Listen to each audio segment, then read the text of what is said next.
నా age 28 years. అందులో 24 years నాకు నచ్చినట్టుగానే గడిచాయి. రిమైనింగ్ 4 ఇయర్స్ నా లైఫ్ నా చేతిలో లేదు. ఎందుకంటే అప్పుడే నేను ఒక అమ్మాయిని చూశాను. ఆ అమ్మాయిని లవ్ చేయడానికి మార్నింగ్ బ్రేక్ఫాస్ట్ కూడా బైక్ మీదే తింటూ తనని ఫాలో చేశాను. తన కోసం ఈ సిటీలో తిరగని ప్లేస్ అంటూ లేదు, వెళ్ళని దారంటూ లేదు. చివరికి తను నా లవ్ యాక్సెప్ట్ చేసింది. Pubs, parks, romantic movies, night rides, outings,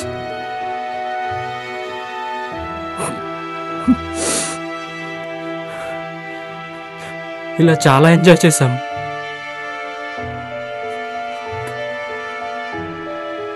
కానీ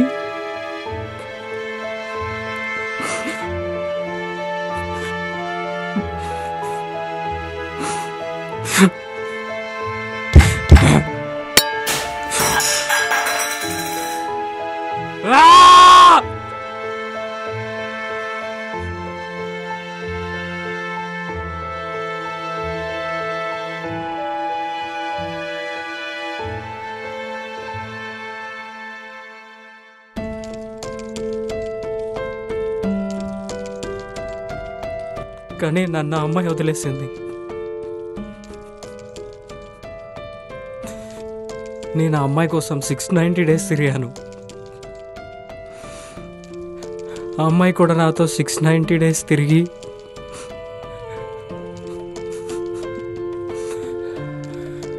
బ్రేకప్ చెప్పింది.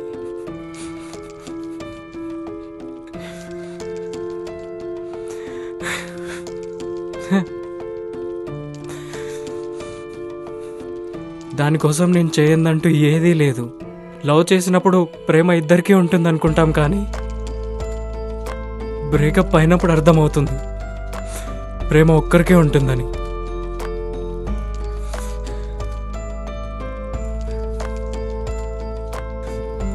దీన్ని సంతోషపెట్టడం కోసం ఇంట్లో వాళ్ళని మోసం చేస్తాం, ఫ్రెండ్స్కి అబద్ధాలు చెప్తాం,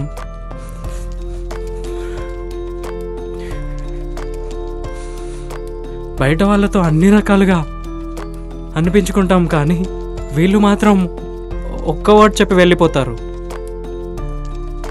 అప్పుడు వెనక్కి తిరిగి చూసుకుంటే వేస్ట్ అయిన రోజులు, పోయిన నెలలు, గడిచిపోయిన ఇయర్స్ మాత్రమే కనిపిస్తాయి. నువ్వు లవ్ యాక్సెప్ట్ చేసేటప్పుడు చెప్పా,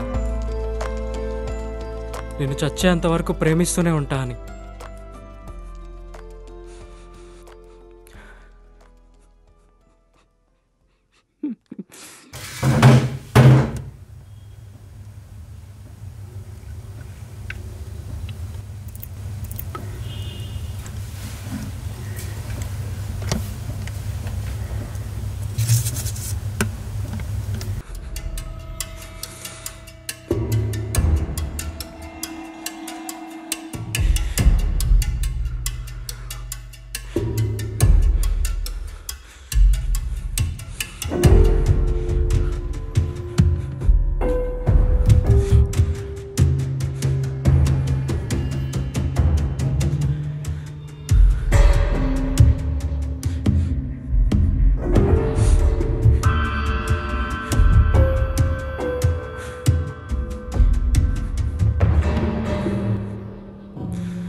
ఇప్పటికీ చెప్తున్నా, ఐ లవ్ యూ ఆరాధ్య. ఇలా మధ్యలో వదిలేయడానికి కాదు నేను ప్రేమించింది. చివరి క్షణం వరకు ప్రేమిస్తూనే ఉండాలనుకున్నా.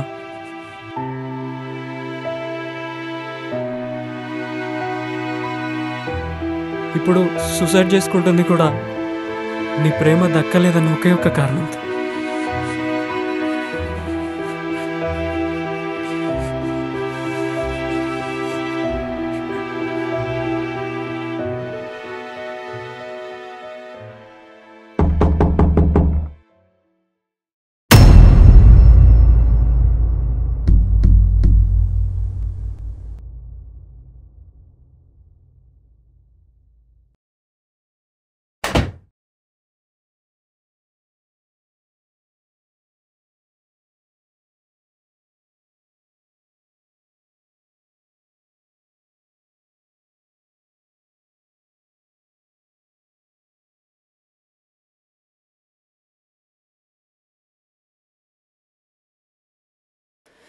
నేను ఒక అమ్మాయిని లవ్ చేస్తున్నా.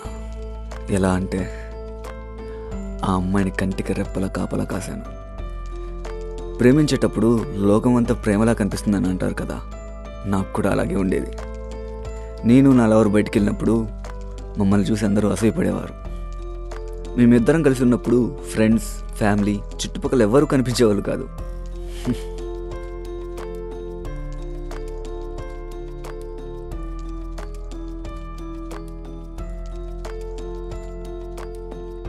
కానీ నేను పెద్ద తప్పు చేశా.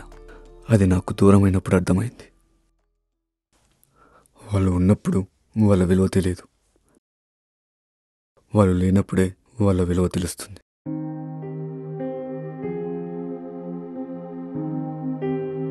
నేను అమ్మాయిని ట్రై చేసినప్పుడు అమ్మని బాగా చూసుకున్నా.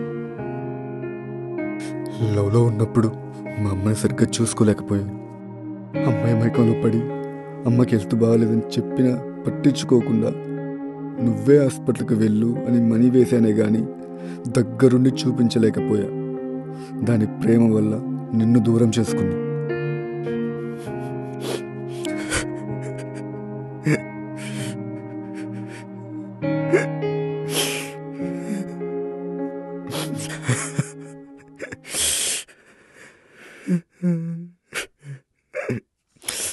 అమ్మా,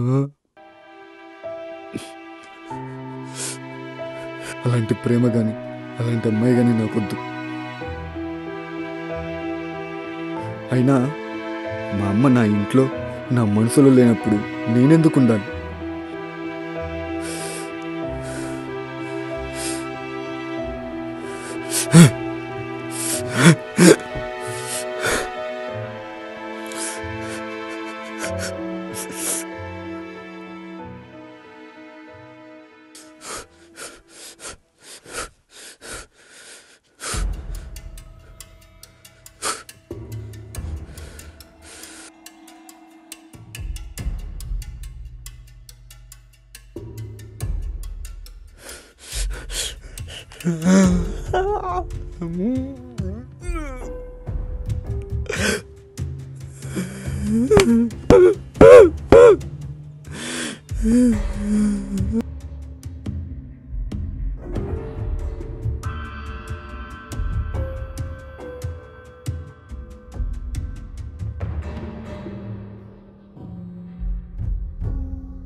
ఇంతకీ నా పేరు చెప్పలేదు కదా, యశ్వంత్.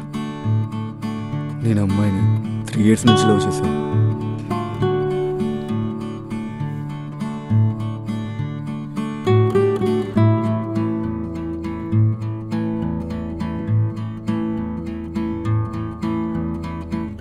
ఆ 3 yearsలో నన్ను కనీ పెంచిన అమ్మని మరించి దూరం చేసుకున్నాను. అమ్మా, నేను నీ దగ్గరికే వస్తున్నానమ్మా. నువ్వు లేని ఈ జీవితం నాకు గుర్తమ్మా.